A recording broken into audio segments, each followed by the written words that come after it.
સદણા police સ્ટેશનના તેલના ડબ્બા નંગ 200 તથા 4 વ્હીલ ટેમ્પો મળી કુલ 6,58,168ના મુદ્દામાલની ચોરીના ગુનામાં છેલ્લા 3 વર્ષથી નાસવત આરોપીને પકડી પાડતી ઝોન 1 એલસીબી શાખા નાયબ પોલીસ કમિશનર સાહેબ શ્રી નાઓએ તારીખ 28/9/2024 તારીખ 12/10/2024 સુધી નાસવટ આરોપીઓને શોધી કાઢવા ડ્રાઈવ રાખેલી, જે અનુસંધાને મહેરબાન પોલીસ કમિશનર સાહેબ શ્રી સુરત શહેર તથા અધિક પોલીસ કમિશનર સાહેબ શ્રી સેક્ટર 1 તથા નાયબ police commissioner Shri Bhaktibhai Dabhi zone 1 Surat શહેર નાઓએ નાસવટ આરોપીઓને શોધવા આપેલ સૂચના અને માર્ગદર્શન અન્વયે ઝોન 1 એલસીબી શાખાના પોલીસ માણસો હેડ કોન્સ્ટેબલ સહદેવસિંહ મહિપતસિંહ અને હેડ કોન્સ્ટેબલ કરણસિંહ શંકરસિંહ નાઓની સંયુક્ત બાતમીના આધારે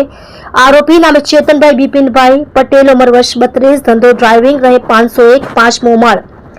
રાજ રાજેશ્વરી એપાર્ટમેન્ટ, સિંગણપુર, પોલીસ સ્ટેશનની પાછળ, કતારગામ, સુરત, મૂળ ગામ સુલતાનપુર, તાલુકો ગોંડલ, જિલ્લો રાજકોટ તેને પકડી પાડેલ છે. આ કામે ફરિયાદી અજયકુમાર રાજેન્દ્રભાઈ વસાવા રહે વાવ સુરત વાળા પોતાનો 4 વ્હીલ ટેમ્પો નંબર GJ19X4663 માં ભરેલા તેલના ડબ્બા નંગ 200 લઈ સુરત શહેરમાં ડિલિવરી આપવા જતા હતા, ત્યારે સદર આરોપી ચેતન બિપિનભાઈ પટેલ તથા તેની સાથેના આરોપીએ એક્ટિવા મોપેડ ઉપર આવી ટેમ્પો ચાલકને તે ટેમ્પો અમારી ગાય સાથે ભટકાડેલ છે, તું એક્ટિવા ઉપર બેસી જા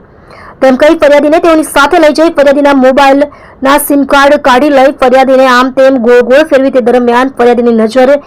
તેલના ડબ્બા ભરેલ 4 વ્હીલ ટેમ્પો સહિત કુલ ₹6,58,168ના મત્તાની ચોરી કરી નાસી ગઈ. તમે જોઈ રહ્યા છો લોકચક્ર ન્યૂઝ 24 ઇબ્રાહિમ શેખની સાથે.